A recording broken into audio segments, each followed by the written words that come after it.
to have Reverend Ken Harrison with us. He is a wonderful speaker. If you've never heard him, I have. And so let's give him a very warm welcome.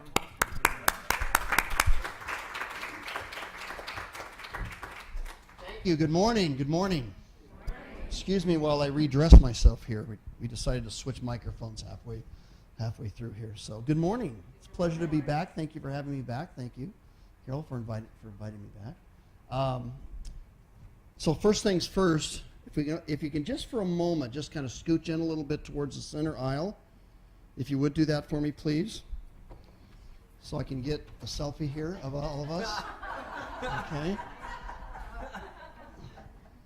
I've been told I have to hold my head down because it looks too goofy when you're looking like this. So see if we can get everybody there. Oh, that's a good one. Yeah. Well, there we are.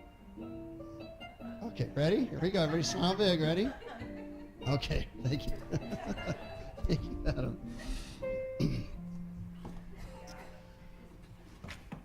All righty. Good morning. Good morning.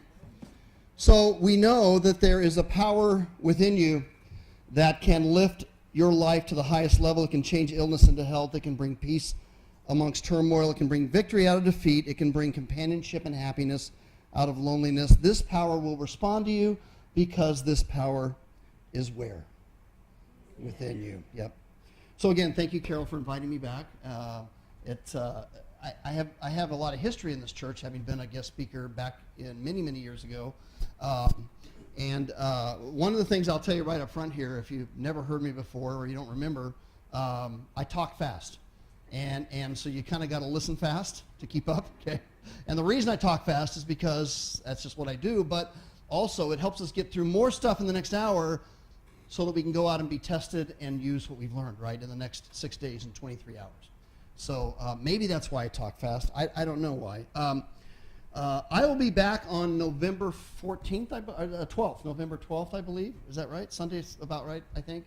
I just want to let you know so you can put on your calendar because we're going to play a game called Stump the Minister, where the talk will be questions that you ask me that try to stump, hopefully of a spiritual nature, but I'm open to, any all questions that you might have.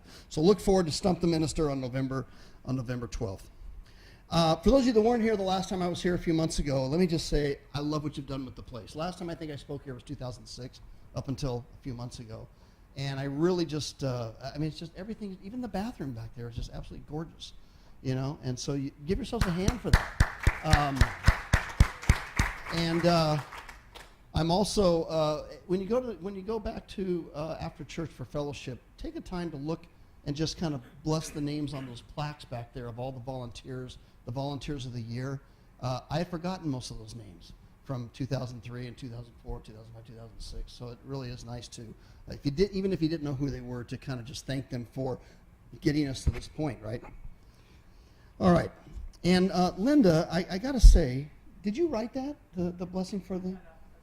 Oh, you did Silent Unity. That was absolutely, thank you for sharing that. Governor Rick Scott of Florida, I heard on the news today, I don't know if you listened to the news on the way in or not, but I heard he said, basically he was on ABC this morning, said, we've done everything we can possibly do, now we ask for your prayers. I mean, and I think the lead into that story was they're looking to something higher than the hurricane for help now, right?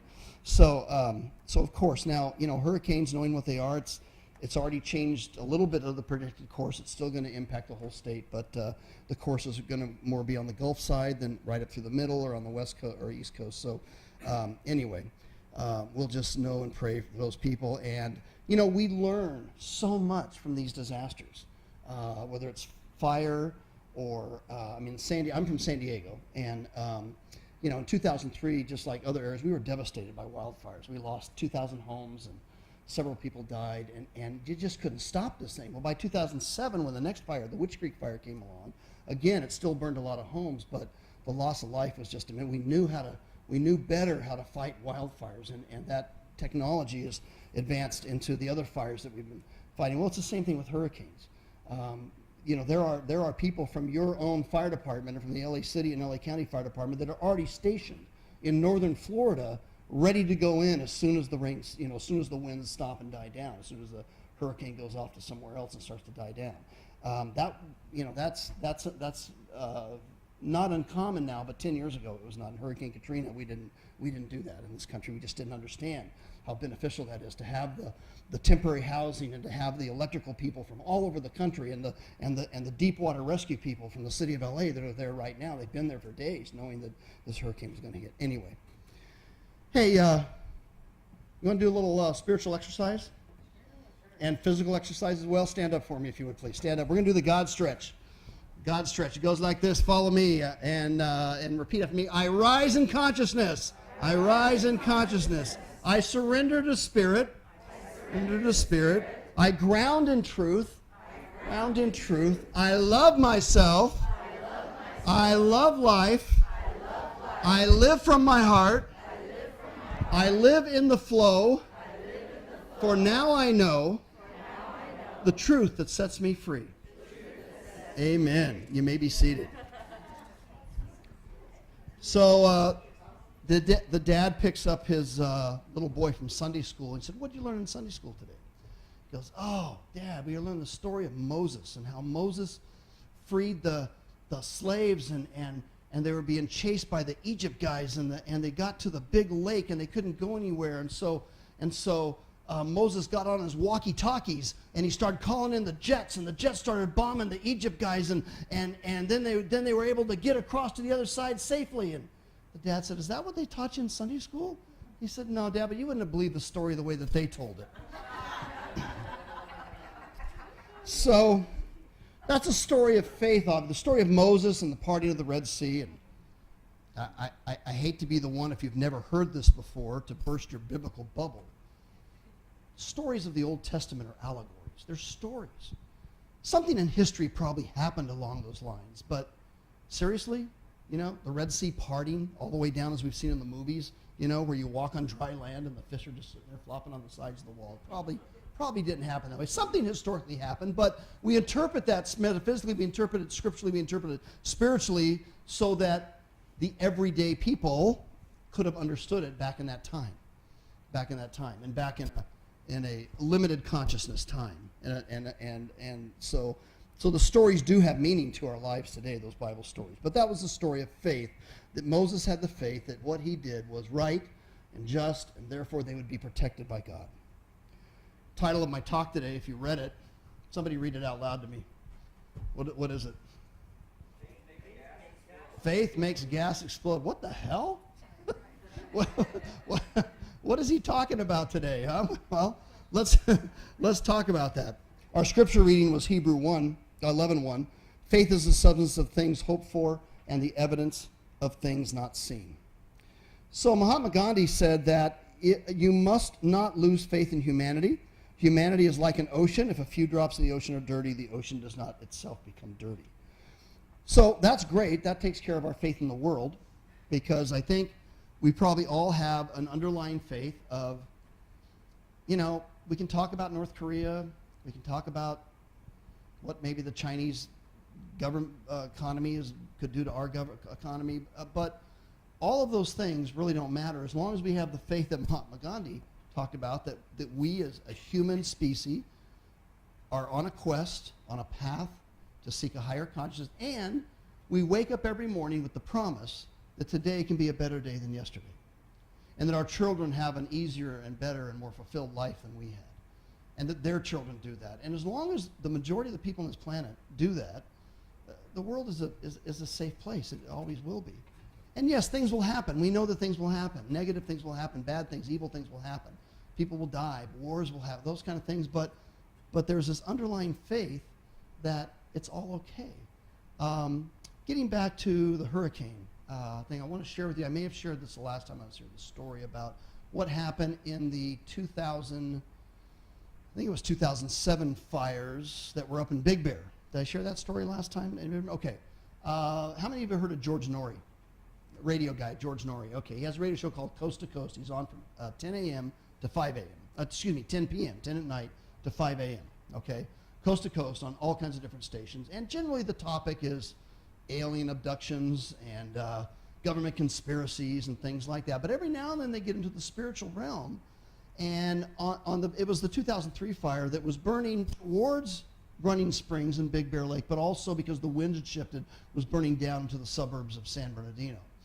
And he was on the radio, and he was talking to his audience. And his audience, 10 at night to 5 in the morning, it's millions of people are up at that time listening, truck drivers and insomniacs, and but they're listening. And so what he said was, he said, he broadcast sometimes from Westwood One up there in LA, and he said, I want to let everybody know who doesn't know about Southern California, we have this fire. And this fire is burning up the mountainside to this town of Big Bear Lake. And if it reaches the ridge line, the town cannot defend itself. There's so much dry timber up there and everything. It will be a massive disaster. And at that time, many of the people in Big Bear Lake had evacuated out the backside down Highway 38. And so what he asked his audience, he said, I would like you for just for the next minute to come together and to do what you do to connect with something greater than yourself, whether that's praying or meditating or going within or calling your higher power or whatever it is you do. And let us affirm, let us see the town of Big Bear Lake protected. Let us see the firefighters and the first responders being able to help and do their job. And do you know what happened at 3 o'clock that morning while he was still on the air? This was October 30th, started to snow in Big Bear Lake. Okay, now the snow didn't put out the fire, but it did help, obviously. The conditions had changed. So that is an example of having the faith that Mahatma Gandhi talked about taking care of the world, taking care of the world. But what about faith in us? We use faith every single day, and yet you could be in your depths of depths and not think that you have the faith to do the things that you need to do. But think about how you use faith every single day. Every single day. We wake up. It's another day. The sun came up. It didn't get blocked by the moon. Although we've seen what can happen if that were to ever happen permanently. They said basically the planet would have 48 hours, that before the ice age started all over again, if the sun were to disappear. I mean, we saw how the temperature dropped up in Oregon 20 degrees when the moon blocked the sun. But so the sun comes up every day. Sometimes it rains, sometimes it's cloudy. Even in Florida, the rain will go away. It's not going to stay there. It stayed there a long time in Texas, a lot longer than expected, but it's not going to stay there. We had several days of rain here this past winter, didn't we? There was one time there was a 4 or 5 day storm. It just rained lightly, but it rained enough, all day, all night long. So we have that faith that the rain will stop. We have the faith that the sun will come up. We have the faith that when I close my eyes the night before, that I will open them again the next day. And if you don't open them the next day, then you don't even know that anyway, right? So we have that faith. When we have an earthquake is a big thing of faith, right? Because you sit there, especially the rolling ones, not the jerk ones, but the rolling ones. We had one on Easter Sunday about 5 years ago down in San Diego. It was based out in the desert, down out in the Imperial Valley. And, it went on about 45 seconds, and it was just a gentle roll. And, it's enough time to look at each other and say, should we go outside? Should we stay where we are? What should we do? Let's see how long, but eventually it stopped, and you knew it was going to stop. And as I said, when we go to sleep, we know that we're going to wake up. So, the biggest test of faith that we all experience almost every single day is that we drive around LA with 20 gallons of explosive fuel directly behind us. And we drive at very, very high speeds. On the freeway, I know the sign says 65, but nobody does that. We're driving 70, 75 miles an hour with 10 to 20 gallons of an explosive liquid 5 feet behind us, 6 feet behind us. Do we question that ever? And that explosive liquid is being sucked up in a little tiny copper tube about that big directly underneath us to inside a big hunk of metal where it actually explodes. 1,000 times in several minutes, it just explodes, and that's what makes the power of the explosion that drives the pistons and then drives the transmission, the drivetrain, and makes our wheels go. And we do that every single day. And we get on the road, and we go at high speeds, opposite with other people with flammable explosives coming towards us, right? And do we ever question every single car? Is that car going to come in my lane? Is that person awake? Is that person sober? We don't do that. We go from point A to point B in a relatively comfort, if your air conditioner works, and nice leather seats or some kind of seats, or we've got our music on, or whatever we're listening to, or have the windows down to smell the fresh, whatever it is. We do it, and we get from point A to point B at rates much faster than we can ever walk or run. And we do it every single day, don't we? Is that not faith? We don't even question it. We do question, is it going to start? That was I'll tell you just a total side note here. I discovered when I grew up. When I grew up and became an adult was when I had a car that I could trust that I knew would start every morning, right? That's when when you get rid of your car you had in college or high school, and you know that now you've got or you buy your first car or something, you know you've got something better than what you had before. When I was in college, I drove a car, an older car, that I had to put a quart of oil in every single day before I went to school. And I would drive down the freeway with smoke coming out the back, but that's what I had. I've got a story on that coming up in just a moment. But anyway, and when you don't have to go to the laundromat, I know some of us still do, but when you have your own washer and dryer, it's like, wow, this is what adulthood is like. And when you don't have to have roommates, that was I thought the third thing. When I knew I could afford, to either buy a house or rent a house on my own, whether it was a one bedroom or studio, whatever, but I didn't have to have a house full of roommates. I think that was the sign that I was growing up. So if we're willing to get into a vehicle that has explosive liquid, and the liquid is stored behind us, it's exploding in front of us inside an engine, and not even think about it, don't tell me that I don't have the faith to be healed. And don't let anybody tell you that you don't have the faith to be healed, or that you don't have the faith to be prosperous, or that you don't have the faith to bring harmony in your life, or that you don't have the faith to create the relationship that you desire. Don't tell me that, because I drive 20 gallons of explosive fuel behind me every single day and don't even think about it. Or that I can't bring more peace into my life. Don't let anybody ever tell us that. So the car story. I don't think I shared this the last time. I hope I didn't. Anyway, you'll hear it differently. I'll say it differently. I had this job downtown San Diego, 6th and B downtown, corporate job, and I wanted to be just like the guys in the suits and ties, and I think I was 23, 24, something like that. And but I had a beat up old car. This is the car I had to put oil in there every single day just to go to work and get back.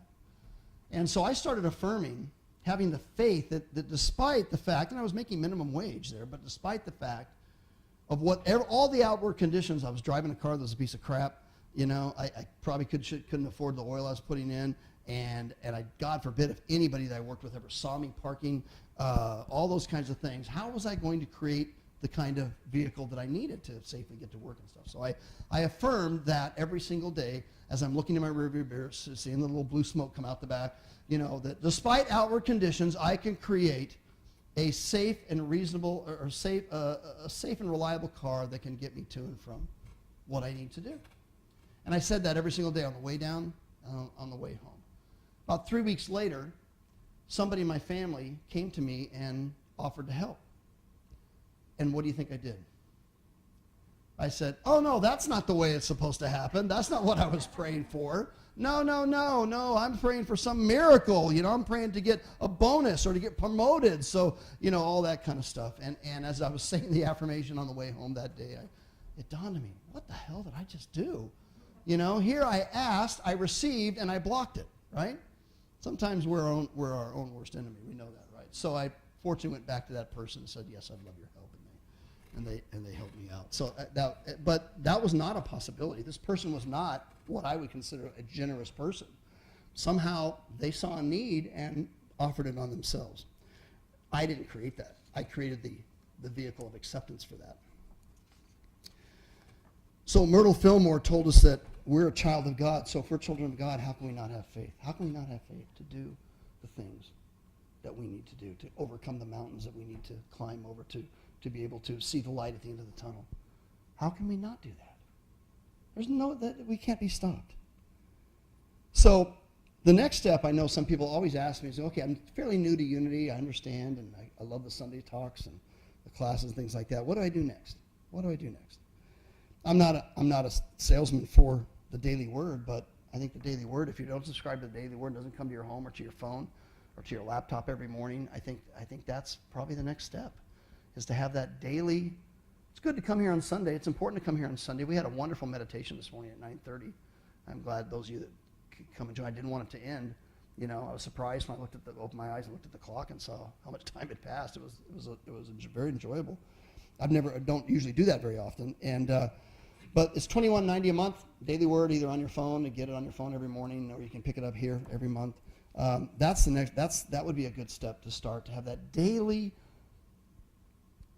whatever you want, that daily blast, that daily start your day with the affirmation and the daily Word. And you'll find that sometimes, as a lot of us have read for a long time, they say, how did they know that's what I needed to hear today? How did they know? And you know those are written 6 months in advance. How did they know? How did they know that today I needed the word on transformation, or whatever the word might be? It's a different word every day. The other day, I did not see this last time. Well, last time I was here 7 months ago, I wondered, back in the fellowship hall there used to be a whole case of library, old books and stuff. I didn't see them the last time I was here. I love the remodel and everything that's been done. How long ago did you remodel, by the way? Was it? It's been a while, right? Well, it does look good. It looks, huh? I know, that's what I was going to say. I found it this morning. Right through that door back there is the Maxine Wood Memorial Library, right? And there are tons of literature, New Thought, metaphysical, and unity books back there that you can check out at no cost. And that would be another step as well, to find out more about this and to kind of cement, if you will, this New Thought metaphysics that we talk about here on Sunday mornings. All right, here's quiz time. You ready for a quiz? Who said this? Faith is taking the first step even when you don't see the whole staircase. Who do you think may have said that? Oh, very good. Martin Luther King, yes. Very good. Jr. Martin Luther King Jr., yes. Who said this? The idea that faith is something that has to do only with one's religious experience is incorrect. Faith is the faculty of mind. That should be the clue right there. You said it a lot. Faculty of mind that finds its most perfect expression in spiritual nature, but in order to bring out one's whole character, it should be developed in all phases. Charles Fillmore, yes, our founder, our co-founder of Unity. Who said this? People who have faith in themselves achieve far more than those who do not believe in their own ability. Who do you think said that? It was upon the release of the iPhone 6. Steve Jobs said that. Yeah. Who said this? Believe that I am able to do this. Whosoever shall not doubt in his heart, but shall believe in what he says comes to pass, he shall have it. Jesus said, you guys are good. Okay, I'm going to stump you on this one. I know I'm going to stump you. Who said, last one, who said this? I don't believe in hope. Hope is a beggar. Hope walks through fire. Faith leaps over fire. Who do you think said that? It was one of America's greatest philosophers and two-time Golden Globe winner, Jim Carrey. Yeah. So I'd like to close with you with one of Unity's great. We have so many beautiful poems and prayers in Unity, and this is one that I think is appropriate for today. It's called the Prayer of Faith. And I promise the next time I come, I was going through my laptop and looking at pulling some stuff out for today's talk and stuff, and I forgot I have Myrtle Fillmore, our co-founder, reading the Prayer of Faith. I have that, and I should have brought that to play today. It's an MP4, so it's a video they put together with her voice. The prayer was not written by Mrs. Fillmore. It was written by Hannah Morkahanis, but I want to share that with you today. Some of you may know it. I'm sure you do. God is my help. In every need, God does my every hunger feed. God walks beside me, guides my way through every moment of the day. I now am wise. I now am true. I'm patient, kind, and loving too. All things I am, can do, and be through Christ the truth that is in me. God is my health. I can't be sick. God is my strength, unfailing quick. God is my all.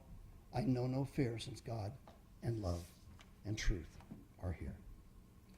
So in closing, I'm going to do something we call this faith bombardment. So Adam, if you would please, we're going to do a little faith music here. I want you to repeat after me, if you would please. I am a divine expression of God. Together. I am a divine expression of God. God's love is working through me now. Is working through me now. Pretend like you're in a Southern Baptist church. Start fanning yourself here, okay? God's love is working through me now. We'll do that one again. Yeah, I patiently and respectfully ask for divine guidance.